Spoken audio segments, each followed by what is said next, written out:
Buenas tardes. Hoy vamos a hablar del libro de Eduardo Mendoza, El negociado del yin y el yang. Este libro es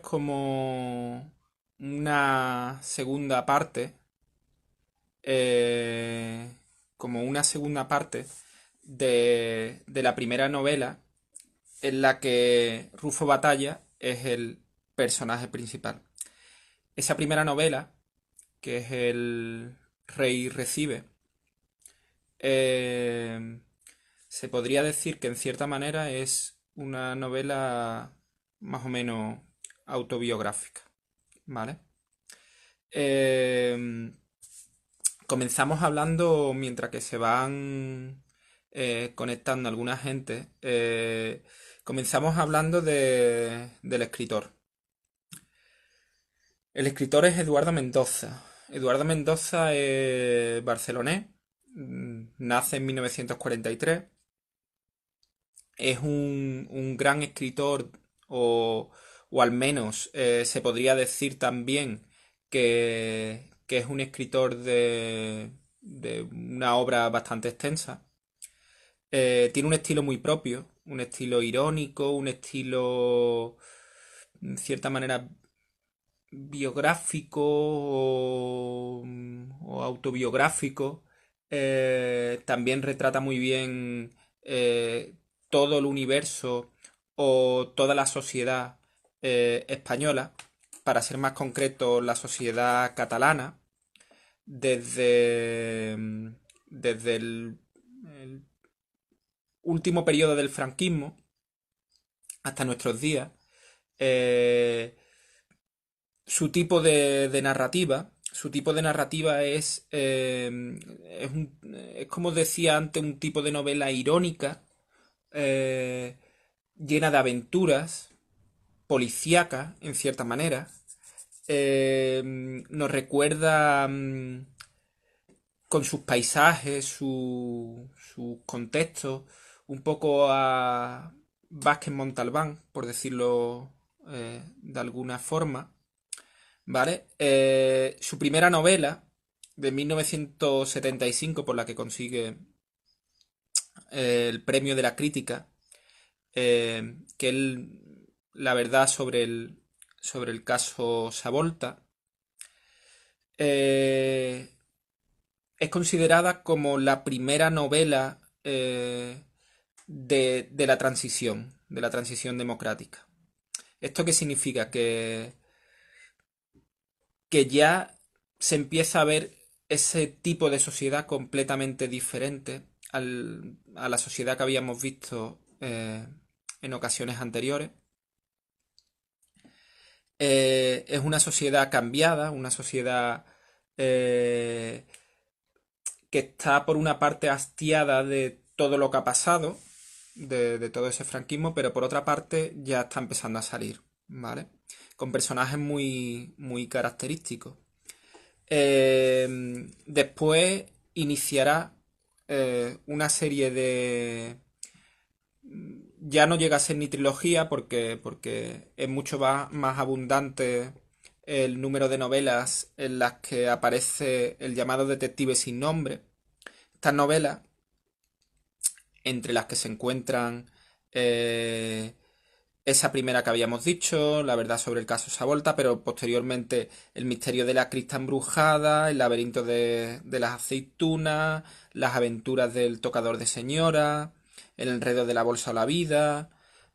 Todas estas novelas, eh, como decía, retrata esa sociedad catalana en la que aparece el AMPA como algo normal, como algo diario, en las que la corrupción se va haciendo notar cada día más, eh, tanto en los políticos como en otros eh, actores de la vida, por decirlo así, y acaba reflejando lo que años después pues vimos,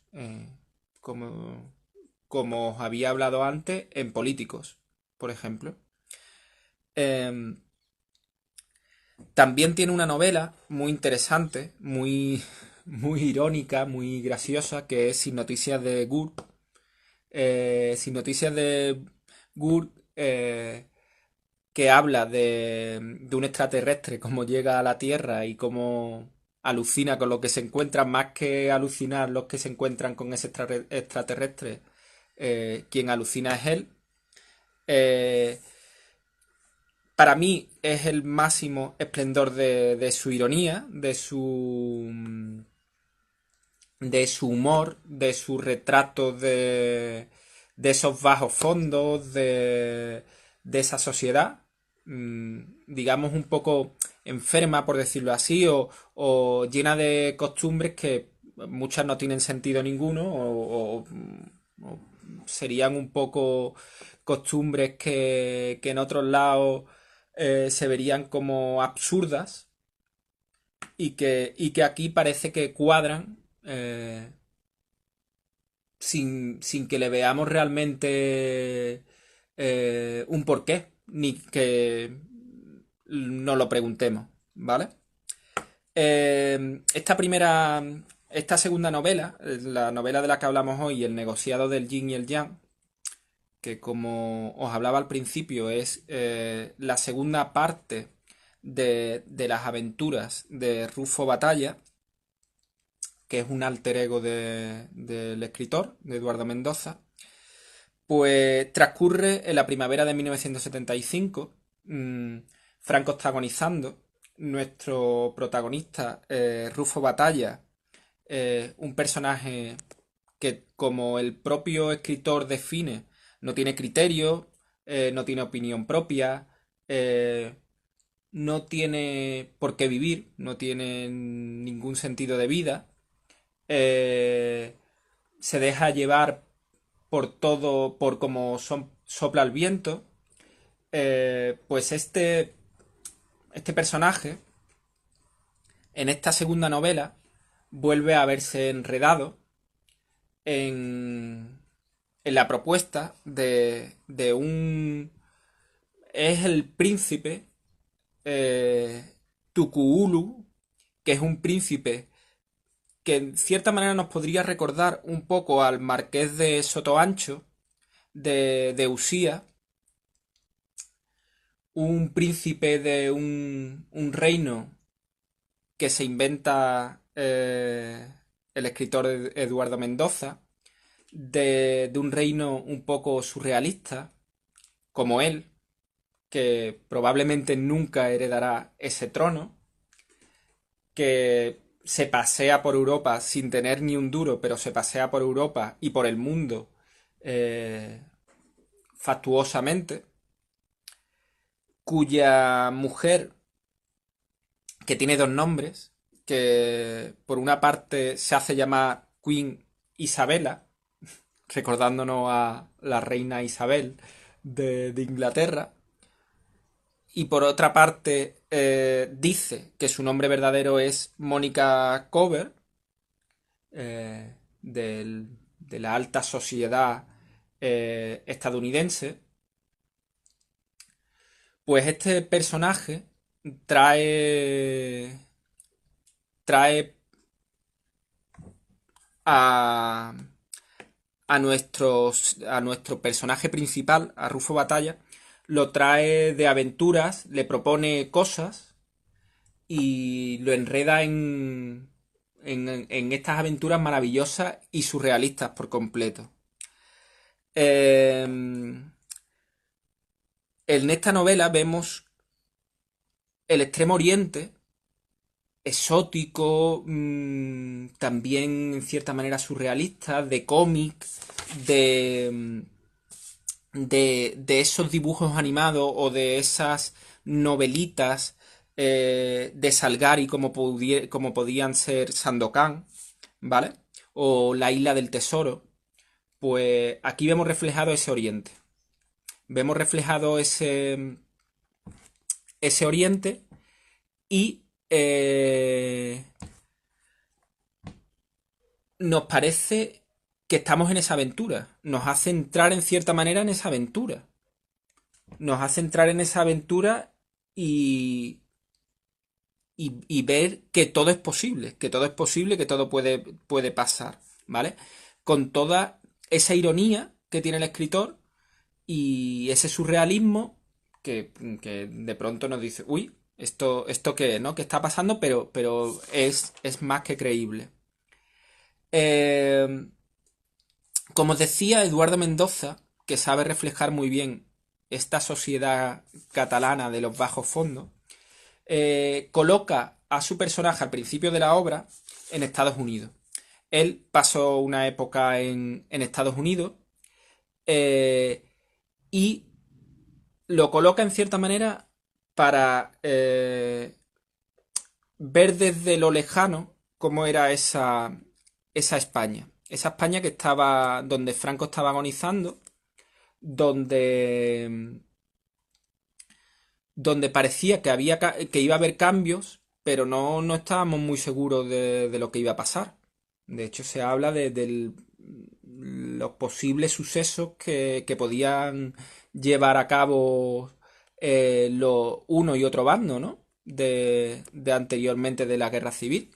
O sea, con lo cual lo coloca allí y nos parece surrealista. Nos parece surrealista cómo, cómo desde fuera se ven las cosas, cómo los españoles nos vendemos directamente en el exterior con nuestros compatriotas y él decide venir a España por temas personales y ahí vemos cuál es la diferencia entre ese Estados Unidos y lo que era España en ese momento, ¿no?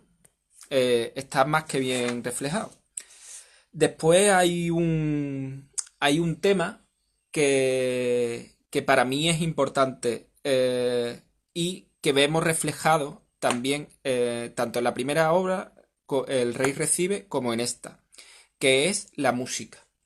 Si en la primera obra veíamos o escuchábamos lejanamente el Sanger Piper, precisamente, aquí podríamos decir que ese Sanger Piper ha pasado lo que se estaba escuchando en Estados Unidos en los años 70. Bueno, era desde la Motown a otro tipo de músicas completamente nuevas, desde un jazz completamente evolucionado. Bueno, podíamos estar escuchando las primeras músicas denominadas heavy metal, por ejemplo, o toda esa música nos podría retrotraer a esa América, pero si nos situamos en Cataluña, que es donde vuelve el personaje, podríamos aludir a algunos cantantes que aparecían en aquella época, como podrían ser Raymond, los cantautores de final del franquismo, desde los años 60. Cataluña era un foco de cantautores que luchaban contra el franquismo en sus letras. Aquí podríamos encontrar desde Louis Jacques a Raymond, Pau Riba, por ejemplo, un reflejo de lo que era una especie de cantautor con tonos punk, en cierta manera, en su manera de hacer música y demás, ¿vale? Lo que aquí, por ejemplo, se estaba haciendo con Smash, allí se estaba haciendo, o sea, lo que en Sevilla se estaba haciendo con el grupo Smash, allí se estaba haciendo con Pau Riba, ¿no? Tanto sorprendente, loco, pues podríamos encontrar todo eso. Y también podríamos encontrar, que a mí me ha parecido muy original hablaros de esto, eh, la primera parte de, eh, de la rumba catalana, que refleja también los bajos fondos y refleja la Cataluña, eh, la Cataluña esa diferente, ¿no? De tantas capas. Aquí podemos encontrar, pues, como todo el mundo conoce, desde Gato Pérez, el Pescailla o Peret, su lucha que tuvieron siempre entre el Pescailla y Peret sobre quién era el que había creado esta rumba catalana. Yo os recomiendo, por ejemplo, el documental Yo soy la rumba de Peret, donde aparece toda la familia, y me parece muy interesante porque de fondo podemos estar leyendo la novela y viendo podemos estar leyendo la novela y escuchando esa música que nos puede traer mucho a esos bajos fondos o a ese mundo, ¿vale? Eh, si escucháis algún tipo de entrevista de Eduardo Mendoza, eh, podréis ver cómo su ironía es constante y diaria, por decirlo así.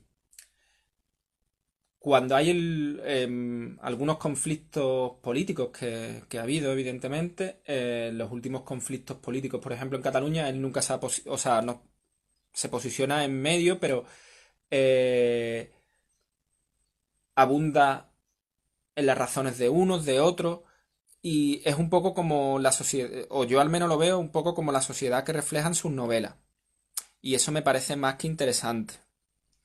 Eh,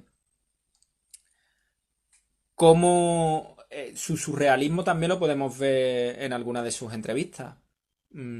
Por ejemplo, cuando él dice que el futuro era la Expo 92 de Sevilla. O sea, algo completamente surrealista, ¿no? Y que la belleza era eso, en cierta manera. O sea, no con esas palabras, pero lo dijo. Todo esto es esta novela. Vale. Pues sin más, ya vamos acabando esta charla. Deciros que tenemos un club de lectura en Facebook, Club de Lectura La Memoria. No hemos podido transmitir en Facebook porque hemos tenido un fallo, pero vamos a hablar de este libro entre todos los que lo queráis leer y pondremos una fecha dentro de un mes aproximadamente y todo el que se quiera unir pues se puede meter en el club de lectura La Memoria y allí hablaremos de la posible fecha, los temas, etcétera. Así que sin más, muchas gracias a los que me habéis escuchado y nos vemos el martes que viene.